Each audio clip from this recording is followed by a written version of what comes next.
So most welcome to University College Stockholm and the division or the Department of Human Rights and Democracy. Just a few details about the practical aspects of this open day session. This meeting is being recorded and we strongly encourage you to pose questions. And just so you know, if you pose questions orally, you will be on the recording, but it's perfectly fine to also pose questions in the chat. We will save the questions until the end of the conversation, so please write them down and you can also post them in the chat throughout the conversation. And yeah, let's go. Yeah. My name is Johanna Ohlsson and I am serving as head of department and also senior lecturer in human rights here at UCS. And together with Dr. Emma Sundkvist, I'm going to present our department and the courses and programs that we are offering. But first, Emma, would you like to present yourself, introduce yourself? Yes, so my name is Emma Sundkvist. I am the Director of Studies here at the Department of Human Rights and Democracy. And I begin by saying something about our master's program. So we are offering an international master's program in human rights and democracy, and we're offering this since 2 years back, so it's quite new. We have students from all around the world with different academic backgrounds, skills and experiences, and of course with different cultural and political background. And this is a great asset to our program and to the student group to bring different perspectives and experiences into the program, and the group discussions enriches the understanding and complexity of human rights. And this is also it's a character of the program, I would say. So the program combines historical, philosophical, juridical, and political perspectives on human rights and democracy. And with this knowledge, the program also has a practical focus, preparing students for future employment in, for example, the NGO sector, public administration, international affairs, as well as in private companies. The program is 2 years long, and ending with a 30-credit master thesis, which means that you spend a whole semester working on your thesis project. We are both supervising our current students. I have students that are doing field work now in South Africa, for example, for the master thesis. So there are great opportunity to really, deep dwell into a certain question. The program is structured differently throughout the semesters. Sometimes you read a course full time. During one semester, you read parallel courses, 2 courses together, which means that you can, compare and see similar and different themes overlapping the different courses. Johanna, can you say something about what you need to be qualified to our master's program? Sure, I guess that is a very relevant question for you. And the first difficult word to pronounce, prerequisites, the qualifications needed, is that you have to have a bachelor degree of 180 credits or equivalent. And you have to have this in a relevant discipline. So it must be in law, social sciences, or humanities. But also applicants from other disciplines are qualified to apply, but then we do this individual assessment, whether your thesis and your profile fits the program or that the profile is relevant to the qualifications needed. And the same also goes for people who apply based on equivalent merits, such as practical experience and human rights work. That could be one factor that is an aspect that could be factored in the individual assessment. And this means also that there are more than one possibility of making sure that you have the necessary prerequisites and the necessary qualifications. And this year we added a new component to the process, and that is that you're also supposed to submit written work or your thesis from the bachelor program that you have been conducting, or a course paper, some academic text that you have written individually. And this is also a way for us to assess the qualifications needed for the program. And this is a way then to see that you know how to write an academic text with references and in an academic style, for instance. And I would like to say also that there are many reasons for studying human rights and democracy today. And one of my own driving forces for, first of all, studying human rights and now also continuing doing research in human rights is the fact that it is a very complex and interdisciplinary field. This makes it both frustrating and fascinating, I would say. It's frustrating because you can always add another layer, another perspective, but it's exactly that makes it fascinating and so multi-dimensional. What would you say is the main reason for studying human rights, Anna? I mean, not least the fact that we are today facing alarming challenges to human rights, not just in the ways rights are violated through wars, climate change, but also how the idea of human rights as a moral principle is questioned more today, I would say, than maybe before, and also used as a political tool for polarization, for dividing people in our world. And human rights is not only an ethical issue, it's not just implemented legal policies, but it's also a fundamental, infrastructure of a democratic society. So this first course of the master program provides an advanced critical thinking and deep knowledge in theoretical development and practical realization of norms pertaining to human rights and democracy through our time. And with this knowledge that you gain during the first course, the program continues with courses of current human rights issues that focus on international law, global political processes, and issues such as climate change, technology, and migration. And later in the program, students offer transferable skills such as project planning and evaluation, problem solving and research methodology, and of course, professional writing during the thesis project and oral presentations, not just the thesis seminars, but also in other courses. And through such insights and skills, you as a student is very much equipped to pursue successful careers in public administration, international affairs, as well as private companies and NGOs. And also with a master program, you are also qualified for doctoral studies in many different disciplines, of course. So the program structure and focus of developing practical skills with the background knowledge and critical thinking about the relation between human rights and democracy, I would say is unique in the Swedish context. I mean, University College Stockholm is one of the leading institutions in higher education in Northern Europe, offering this kind of education in human rights. Johanna, what would you say, or as you see it, the main reason for studying human rights in general, but maybe particularly here at University College Stockholm?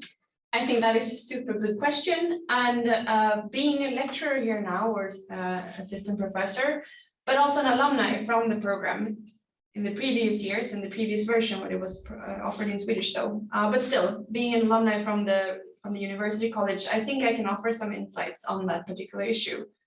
And I think that University College Stockholm, UCS, is a fairly small institution. The Department for Human Rights and Democracy have about 7-8 teaching professors or teaching staff.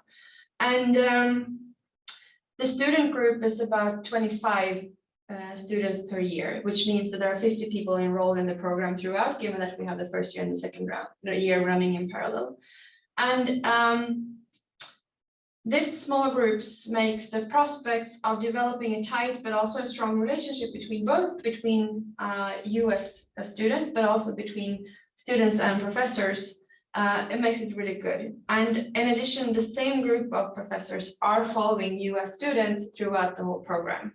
And this also both fosters good relations, but it also deepens and kind of speaks towards the cumulative knowledge that you develop throughout the program. Each course is designed with its own course convener. However, the professors are all usually participating also in various courses. So we usually co-teach a few of the courses.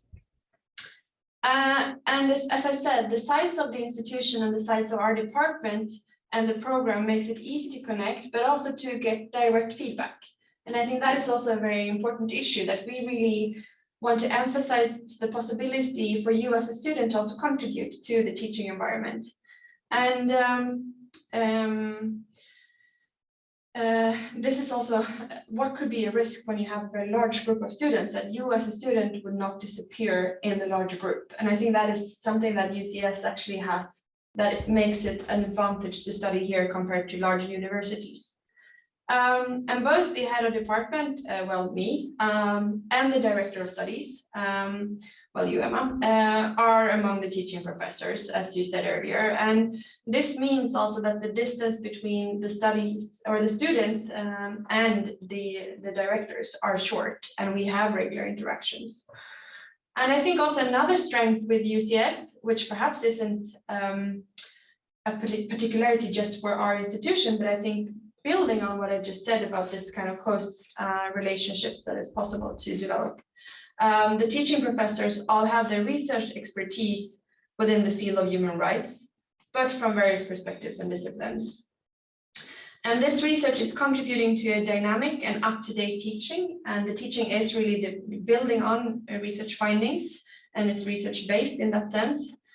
And it's common that professors are bringing up current themes in the various courses. And we will go into the different courses a bit later, but just to say something about the research profiles. Me, for instance, I'm an ethicist. I'm specialized in theories of justice and democratization. And much of my work is related how to understand human rights, what they mean in various contexts, but also how to improve their implementation. And for instance, I have two various edited volumes coming out this year, where together with colleagues, obviously. And in the first one, I'm addressing issues of justice and injustice in relation to sustainability in the Arctic.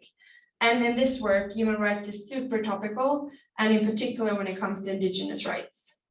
And in the second book, I'm also serving as the editor for, we are assessing various theories of justice. And here I contribute chapters on intergenerational justice, which I think is very much related to the climate change challenges that we and the human rights discourse is facing, but also a chapter on indigenous justice and critical theory approaches to justice. So that is just to say something about like how my research also connects to the themes that we are focusing on in the various courses. And we also have professors specializing in anthropology, international law, peace and conflict research, asylum law, as well as technology and AI.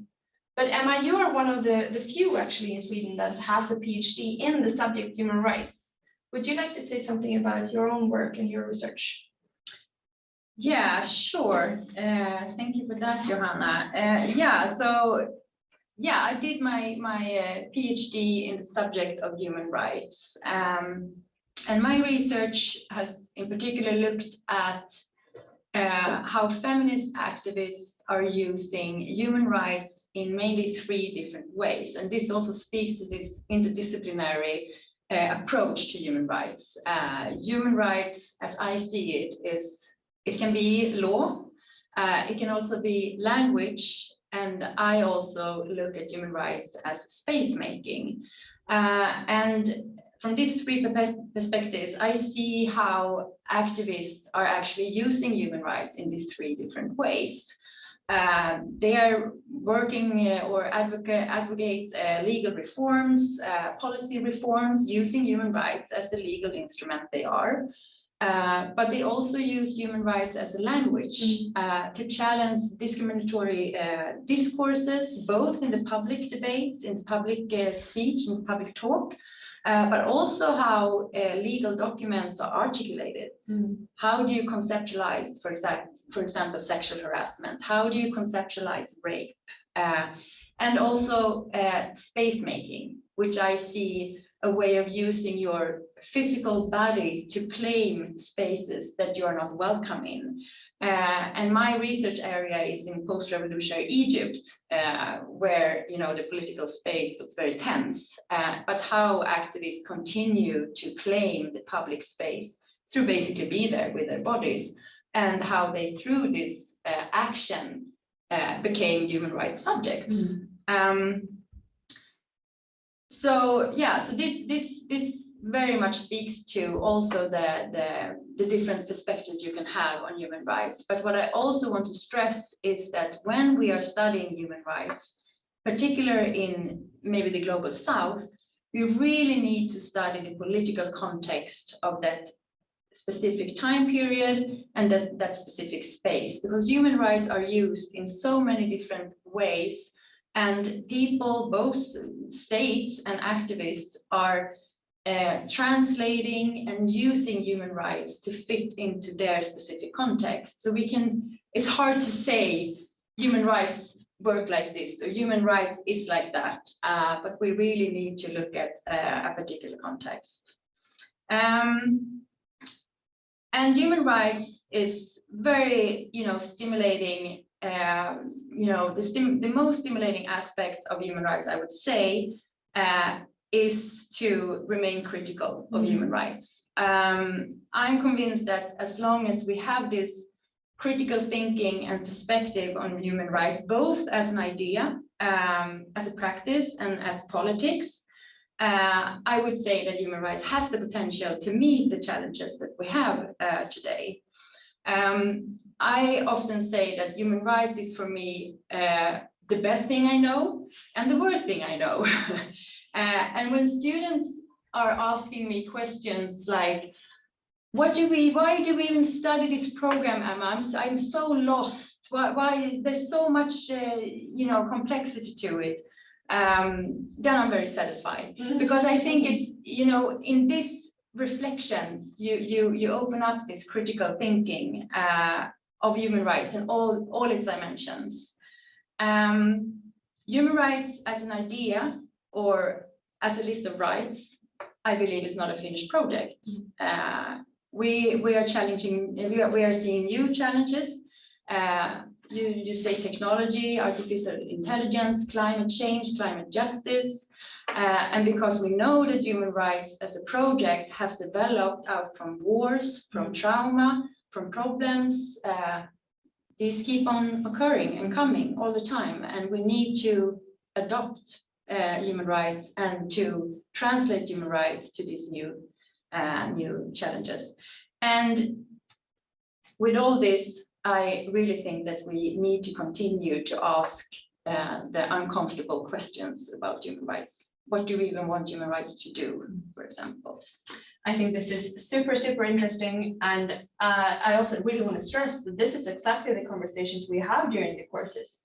Like, what does it mean? Where does it mean? What exactly does it mean in this context? But also, what does that mean in relation to the universalized norms that also that is also part of the system, and that human rights are indivisible and universal and all the very nice and fluffy words. What does that actually mean? And as both of us have been stressing, this is really questions that are discussed throughout the program. And I think one thing that I just want to add is what I find most interesting when it comes to both human rights as an interdisciplinary area, but also working in this kind of environment, is that we can ask various questions depending on which discipline we are trained in. And human rights as a field is really bringing together this complexity in a very fascinating way. And as you say, the critical aspect is really central to this. But I think also there's a balancing act between the critical and the constructive. And I think also what you stressed earlier, Emma, about the practical implications is kind of being that kind of facilitator between being only critical, but instead being critical and constructive. And that is also a fine balancing act that is addressed throughout the various courses, and perhaps in particular in the clinic course where the students are working with specific topics. Of course, they're doing that in the thesis as well, but this course is designed so that you are able to pick a topic and dwell into that and write pretty much one of those shadow reports that some of the NGOs sometimes are or regularly are producing. So that is also a way First of all, it's skills development, but it's also a way of kind of practicing what human rights actually mean. But this complexity, I think that also relates to another aspect, and that is perhaps what the most prominent challenges to human rights is today. And I think you raised some of that, but do you want to elaborate a little bit more? I believe my answer to that question really much reflects my basic perspective on human rights at large. I believe the most challenging aspect of human rights today is that it often fails to do what I believe is the idea of human rights, namely to be a resource against oppression, against discrimination, and a protection for those who need it most. A resource for vulnerable people, marginalized people, to achieve a better quality of life. And I mean, again, what I said earlier, to study human rights in particular situations, in particular context, what people need to have a better quality of life varies. Which question this, I mean, we have this idea of hierarchy of rights and so on. And I mean, this failure of being this kind of resource, which we can see human rights is today, I mean, is a great challenge when it comes to current issues, for example, climate change and climate justice. I turn to you again, Johanna. What would you say? Why is human rights education necessary given the context that we just? No, but I think like human rights education in general and human rights education at University College Stockholm is central to tackle these challenges and to kind of develop these critical skills and develop this mindset of approaching human rights critically. We really need knowledgeable people who have a solid education in like knowing the complexity of human rights. And I think this goes both for Sweden in general, but also globally. And perhaps this could be related to the potential role that human rights defenders have. And I think it's also both important to acknowledge that some of the students and alumni from our program and courses they're not trained to be activists, they're trained to be critical scholars. And they're trained to have this critical eye and critical lens towards the various human rights practices. And of course, that varies between individuals, and some are really working as human rights defenders and human rights activists, which is perfectly fine. But it's just, we are also keen on keeping that separate, that human rights activism is something you do, and there's something different than being a human rights scholar, even though there's sometimes overlaps. Being a trained and knowledgeable professional ready to conduct these critical analysis of the complex and real problems that human rights and the world is facing, and also to inevitably conduct these analyses through the prism of human rights. I think that is both super important, and I think that is really what is needed in the world right now. So again, I think having a MA in human rights from UCS will first of all train you in this critical lens and critical thinking, and your expertise is wanted. We see that in the Swedish context, that in the various sectors, this kind of expertise is needed and wanted. And I cannot be, the global aspect, I would just emphasize the same, but even though I know the Swedish context a bit better. So we currently see overall then an increased need of human rights competencies. And then talking about competencies, but skills, qualifications and competencies, what exactly are our students trained in the program except this critical thinking? Right. So maybe we touched upon this before, but I mean, the main issues or what the program is focusing on is to examine the history, theoretical development, the practical realization of norms pertaining to human rights and democracy. As a student, you are provided with a solid grounding on how these norms and the practical issues they stimulate are addressed, especially within the field of law, philosophy, and politics, and as well as other social sciences. And just to name a few of the the courses that the program includes, I said the first course is Human Rights and Democracy as Ideas in History. We go back, to the ancient time and see the development throughout history. And then we come into the legal perspectives of human rights and democracy, the politics and practice. And then, as you spoke about, Johanna, the clinic courses, which are two, part 1 and part 2, which is more about this project planning, shadow report writing, which is, hands-on, practical. And also, just to add, I didn't say that earlier, but this, as you say, project management and project leadership is also included in these kinds of courses, those two courses, the clinic course.